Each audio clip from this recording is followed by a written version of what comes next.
Hey everyone, welcome to part 9 of this 12-part Python tutorial series for beginners.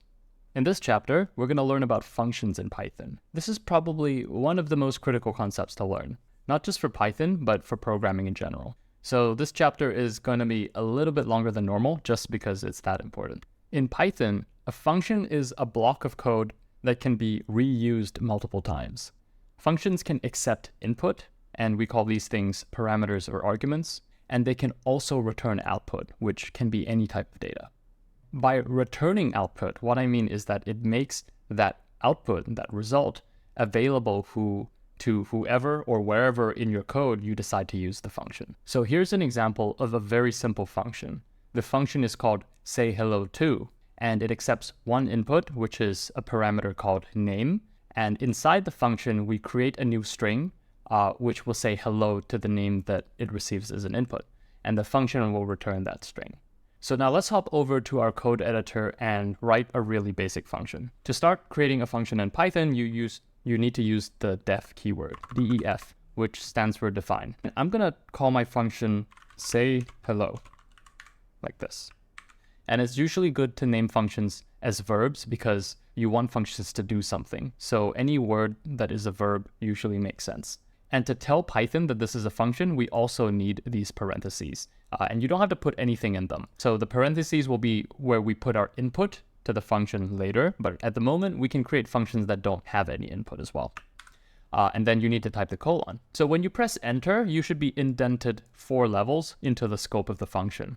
We've talked about scope before. That's kind of like a block of code that belongs to a certain idea. And here within this indentation level, this code will belong to this function. So it will be part of this function. And this function is going to be really simple. I'm just going to make it print hello. Okay, so that's really easy. And now if I'm unindented, I'm out of the scope of the function. So Python will continue interpreting it line by line as normal. So let me print have a nice day. Okay, now what happens if I run this? And when I run it, it says have a nice day, but we don't see the hello. That's because I've created the function, but I haven't actually used the function. So when I create it, it doesn't actually run this code. It just makes this code available so that we can reuse it later on. How do I use a function? So I'm just gonna type in the name of the function, say hello, and then I need to use the parentheses as well. If I don't use the parentheses, it won't execute. In fact, I can show you that. I'll delete the parentheses, and if I run it, nothing happens still. So to use it, I need to use these parentheses, and that's telling Python, hey, find this function and run whatever is inside that scope. If I run it again, I can see my hello shows up there. And I can use this as many times as I want, so I could put it above and under this print statement. So if I run it now, I'll see that I have 2 hellos. I'll say hello, have a nice day, and then I'll say hello again because I've used it twice. So this demonstrates how you can write your code once in a function, and then you can just use it wherever you need it over and over again. So you don't have to duplicate your code. What if we wanted to be able to say hello to different people using the same function? To do this, the function is going to need to be able to accept some kind of input. So inputs to functions are often known as arguments or parameters, but I'm going to call them arguments. And to use an argument in Python, we just write it in these parentheses. So I could put something like x, or any name, it doesn't matter. And now, whatever I put into here will correspond to this variable. So if I put Jack as my input here, I can actually use x. So if I print x here, you're going to see that the value of this is equal to Jack. So let's run that. So I can see that it's being printed out here. And now I can incorporate it with my hello greeting by just putting it into the string. So now if I run it again, it'll say hello Jack. So now I can use this to say hello to different people. Although it's probably better to give descriptive names to your arguments. So the same naming rules that we looked at in chapter 2 with variables will also apply to function arguments because they are essentially variables. So I'm going to call this one name because I'm saying hello to somebody's name as a person. Or maybe even first name, just to be more specific. So now if I run this, everything's still the same, but the function body itself is just a little bit more readable. And here I can even do clever things like I can decide that I want all of the names to be capitalized just so that it's consistent.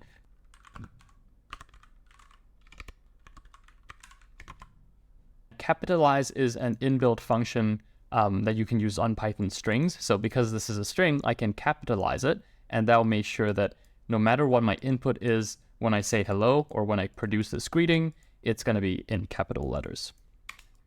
And now that I have my parameter, I can actually duplicate the function and put in different people's names.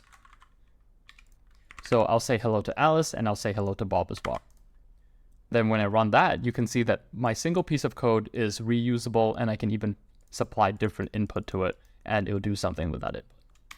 Anything that we create within the function itself will no longer exist. And just to demonstrate that, I'm going to print first name here. So I have this variable called first name, which I access here. And even though this line comes above this line in the Python interpreter, you'll see that this is highlighted, and the IDE is worried about this because it says that this doesn't exist. And indeed, if we run it, the program crashes because this variable, first name, isn't available anywhere, even though we use it here. Does it change if we use the function before we print it? Run it again, it still crashes. That's because, as I said, anything created within the function is destroyed beyond the scope of the function. This even applies to messages. For example, if I don't want to print this directly, but I want to store it inside a message variable, I can do that. I'll create a new variable called message, and then I'll print it. So when I run it, it should still do the same thing. And even though I created this variable, if I try to print it beyond the scope of the function, that will fail as well. Okay, so now we know that anything we create within a function, including its arguments, only exist in this scope. It doesn't exist outside of this. As soon as we exit the scope, they are gone and we cannot use them. So how do we make something from inside a function available outside of a function? I mean, there's a lot of cases where we want the function to compute a value for us or to produce something for us, and we want to use it later on for something else. This is where we need the function to return an output. So to do that, we can use the return keyword. So now instead of printing this message, let's return it. Now let's get rid of this broken print statement here and run it again and see what happens. So now we run it and no message shows up. That's because we're not printing anything anymore. We're returning a message instead. And by returning a message, we actually make this data available when we call this function. So when we execute this function, this statement, this expression will evaluate to whatever value we specify in the return statement, which means now we can print the result of this function. So let's run that. And now you could see that this shows up again because this evaluates to this message and it returns it. And I don't even have to print it. I can also store that as a message. So I'm going to call this variable Jack's greeting, and I'm going to make that value equal to the result of me calling this function. And when I run it again, you can see that Jack's greeting is equal to say hello, Jack. So this does something for us. It creates an output. It creates some kind of data, and it makes that data available here where we need it. And then we can use that to do other things outside of the scope of the function. So that's how you can return data from inside a function and then continue using it in the rest of your application. There's also a lot of cases where you might actually want a function to have more than one input. So the example we saw earlier only accepts one name as an input. But Python functions also allow you to pass multiple arguments to your function. So let's see how we can do that. So let's go back to our example here and just clean this up a little bit. So I'm just going to delete all of this. And I'm going to change this variable just to name, just to make it a little bit easier to read. And now let's say that I want to add a second parameter to this. So I want to maybe add the ability to specify a title to this person that I'm going to say hello to. So let's call this title. So to add a second argument or multiple arguments, you just use the comma and you just put it into the parentheses. So it's just a sequential list of arguments that you want to use. And to use it, you also just use a comma whenever you call this function. and then you pass in whatever you want as that second parameter. So here I'm just going to put Mr. as the title, and now this function will have it available. Of course, we probably want to use it in here as well, so we'll just do that. And we'll also capitalize that. And now if I print the result of this function, I should see that we can indeed supply this second parameter. So I can say, hello, Mr. Jack. And maybe I'll do another one as an example. So I can say, hello, Miss Alice, or here's a third example. I can say, hello, Dr. Bob. To add a second argument or as many arguments as you want, just use the comma and put it inside the brackets, and then you can use them like that. Now, when you use arguments this way, that relies on a sequence, that is called positional arguments. The positional ordering of data that you pass to a function matters because it corresponds to the positions of the arguments that you define in the function. So when we use the function, like here, we also have to make sure that our first value, our first argument, is the name, and then followed by the title. Now, this might seem straightforward to you, but I've actually seen it cause a lot of bugs and confusions, especially if you're working on large projects and large functions. And that's because if you mess up the ordering of how you put your arguments into the function when you use it, you sometimes don't know. Everything seems to work fine, but then you have things that just, maybe numbers are in the wrong order, and then like tiny calculations are wrong, and that just causes a bug in your app that doesn't show up as an error, but just shows up in it not behaving properly, and that can be quite difficult to debug. Now, because positional ordering is so prone to error, especially if you use the same data types like strings or numbers in a function, and it can be hard to tell if you've used them in the right order, there's actually a better way to specify arguments into a function. We can also specify arguments into a function by using keyword arguments. So the syntax looks exactly like this. We type in the name of the argument that we want to use. So for example, the one that we call name, and this needs to correspond to the name we've given it inside the function signature. So if we go back to look at the function signature, you see that our arguments are called name and title. And so when we want to use keyword arguments inside our function, the labels of the keyword also have to correspond to those. And you can't use a keyword argument and then a positional argument. If you use a keyword argument, then anything that comes after this also has to be a keyword argument. So let's go ahead and try that out. And if I run this, then you see that this first function still works because we're using keywords instead.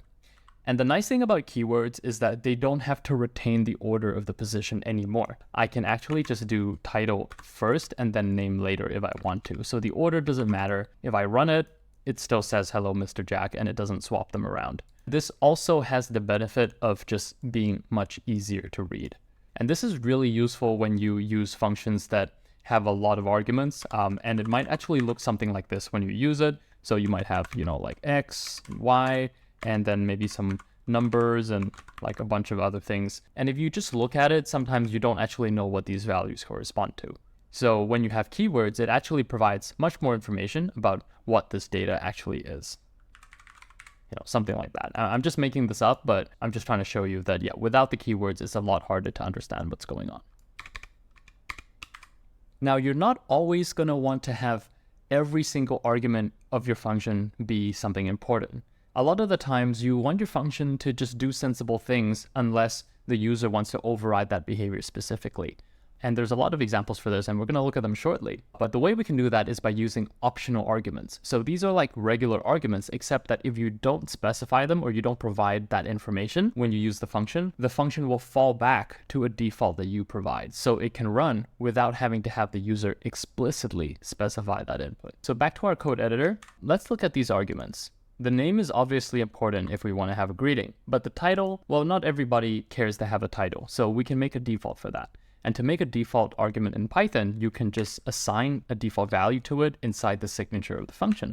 So here, I'm going to make the default title into an empty string. And you can't have a default argument before a required argument. That's going to fail. So it's going to say here that you can have this non-default argument following an argument that has a default. So make sure all your required arguments come first. and then you can follow up with as many default arguments as you like. And so now, I can actually say hello to just people's names without having to provide that second argument. So let me run this. And now if I don't specify a title, it's just blank. It says, hello, Jack, hello, Alice. And then for Bob, I'm going to specify this argument. And then it says, hello, Dr. Bob. So this is how you can use optional default arguments in Python. And this works exactly the same way with keywords as well. So I can type name and then title like that. And here I could just type name as well. And if I have two default arguments, this is where the keyword arguments become really useful, is that I can specify either one when I use the function. For example, if I don't want someone's name anymore and I just want their title, it'll say, hello, doctor, and then because the name is nobody by default, it'll say, hello, Dr. Nobody. So with default arguments and with keyword arguments, you're just given a lot more flexibility on how you can use functions and how you can provide input to them. Now, I want to go over some common mistakes that people run into when working with functions. Take a look at this function here.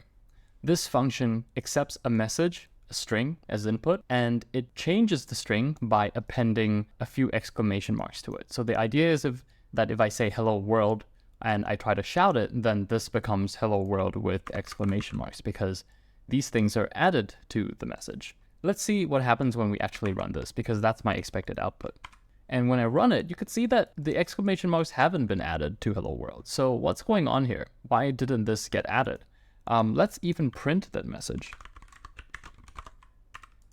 Okay, so now I'm printing it. This is the one that gets printed out. So the message does have this. So there's nothing wrong with this. But when I print hello here, the exclamation marks are gone. Why is that? I said before that when we use variables inside a function, we destroy it as soon as it's outside of its scope, but we're actually passing something in that we created outside the function. Here we created the variable hello outside of the function, and we set the string hello world here, and then we pass it into the function. So technically it shouldn't be destroyed. We can still print it out here. It doesn't give us an error. So what's wrong with this? Well, it comes down to the type of the data that we pass into the function. So to get to the core of the problem, this actually comes down to the data type that we're passing to the function. We're passing a string, which in Python, a string is an immutable data type. You can't change it once you create it. So every time we pass in a string to a function, it actually creates a copy of it.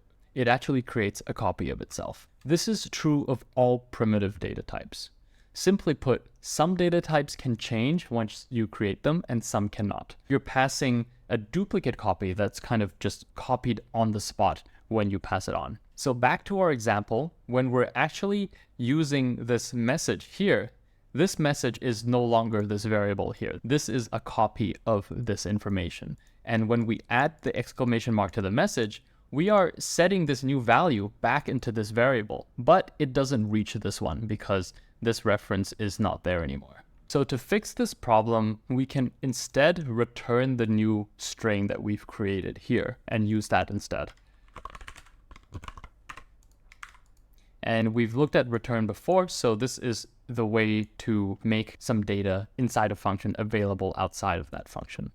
So now I'll put that message as the result of this function, and then I'll print that message instead. And when I run it, I will see that I've successfully created a message that shouts hello world. So the takeaway from this is that you can't try to change or update the value of any immutable data type, strings, integers, floats, and booleans, from within a function. If you want to do something like that, just return the value that you're trying to modify. So here we return a new string, and then we can use it like normal.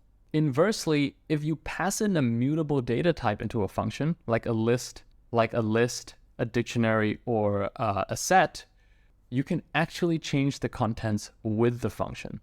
You don't have to return it. That's because, unlike in the previous example where you get a copy of the input argument, a copy of the string, with mutable data types, you don't get a copy. You actually get a reference to the real original object. So anything you do to that object will also affect your actual original copy. So jumping back to the editor, here I have a function that takes a list as input, and it will loop through the list and double every single value within that list. And here you can see that it's not creating or returning a new list. It's modifying each index so that that value there is going to be times 2 of whatever was there before. And let's go ahead and test this out. So here I'm going to create an original list, and the original list is going to have the numbers 1, 2, and 3. So if I print it, you can see that the numbers are 1, 2, and 3. And now let's call this function on the original list. And this is not going to return anything. We're just calling the function, and we're going to see what happens. So when you run it, I'm printing the original list that I created here. I'm not printing anything I've returned from here. I'm just printing the original list, and you could see that each of the values has already been modified. So if you use a mutable data type with a function, it will actually have a real effect on that original data. And when you use a function to modify something that exists outside of the scope of the function, we generally call that in programming a side effect of the function. So you can have the function modify things outside of its scope by either returning a value that you can use, or by having a side effect and modifying those things directly. It's usually a good idea to just do one or the other. So either have a function that returns something or have a function that modifies something about the world. But try not to have both in the same function. That probably means that you have a function that's trying to do too many things, and you should probably separate those into 2 smaller functions. Now, I said at the beginning of the video that I think functions are probably the most critical concept in Python and probably in programming in general. And so far, we've seen that you can provide input to it, return output from it, and you can also use functions to essentially reuse part of your code so that you don't have to write it over and over again. So if you hear the word abstraction in software engineering, it means to hide away the complexity of something from a user, and sometimes that user is yourself. And so by hiding away the complexity, we're just exposing the key elements. Basically, it just means to simplify something down in a really useful way without compromising on its utility or its functionality. To me, that is the core value of a function. Let's look at an example of what I mean by that. Take a look at this formula here. This represents something that is a very common occurrence, and in fact, you might have seen or used this exact formula very recently. But in this form, it's not immediately clear what it does or what problem it solves. Now, what about if we turn these variable names into something more meaningful? Here's the same formula again, except that I've changed the variable names x, y, z to principal, rate, and years. So it's the same formula, but does this help to clarify what the formula actually does? This is the formula for calculating an interest rate, and the input is a principal amount, the rate itself, and the number of years the rate is applied for, and it returns the total result after that rate is applied, like for a bank deposit or for a home loan. So now if we want to plug in actual numbers, concrete values, to this formula, this is how it might look. It's better, it's descriptive, but it's still pretty complex, and it's still quite a lot of text on the screen. So now let's turn it into a function. And we're going to call this function calcInterest, and it's going to have 3 arguments: principal, rate, and years. And inside is that exact same formula. But now we have it in a neat, tidy package that has a descriptive name and that we can reuse whenever we want. And when we actually type it out, it actually reads and feels really comfortable. And when you read it, you know exactly what it does right away. And now, if we want to use it, it's really straightforward. We went from a formula that was quite cryptic all the way to something that most humans would understand just by reading it, even if they don't know how to code. So by using good variable names and by turning things into functions, you can create a nice abstraction, a nice interface for you as a human developer, so that when you read your own code, you understand what it does, you understand what the intention is, and that just goes a long way to improve your productivity. As usual, let's wrap up this chapter with a short coding exercise. In this exercise, I want you to write a function named applyDiscount, and I want it to take 2 arguments. The original price, which is can be an integer or a float, and a discount percentage, which can also be an integer or float. And it returns the discounted price. So here's an example of how you would use the function. You actually have to write it first. So the point of the exercise is to sort of take this code, but then above that, actually implement the applyDiscount function. And the example input here, we have $1,000 as the price amount, and the percentage discount is going to be 10%. So if you implemented the function correctly, then when you print the new price, it should return 900. And additionally, as another requirement, you can make it so that if the discount is more than 100%, then the new price should be fixed at 0 so that it doesn't start doing funky things like going into a negative price. So go ahead, pause the video, and try to implement this apply discount function so that it would do what I just described. And then you can resume it to see my solution. And here is my solution to the problem. So here I've created the function apply discount, and I have two arguments. One is the price and one is the percent. First, I check if the percent is more than 100, because if it's more than 100, then the item is immediately free and we return 0 as the price. Otherwise, I will calculate the discount by just doing a bit of math. So price times percent divided by 100. Then I minus the discount from that price, and that will be my result. So here I have a couple of scenarios where I'm testing it. And in the first case, I'm applying a 10% discount to $1,000, then a 5% discount to $900, then a 200% discount to $10. And if I run those, my output should be 900, 855, and 0. So I'll run that, and you could see that that's exactly the input I get. So that's how you implement that function. I hope you now feel comfortable using functions in Python, and you understand how they can help you reuse the code that you write. You can use functions to turn complex ideas into simple abstractions, and you can also pass in input to your functions and also return output from them.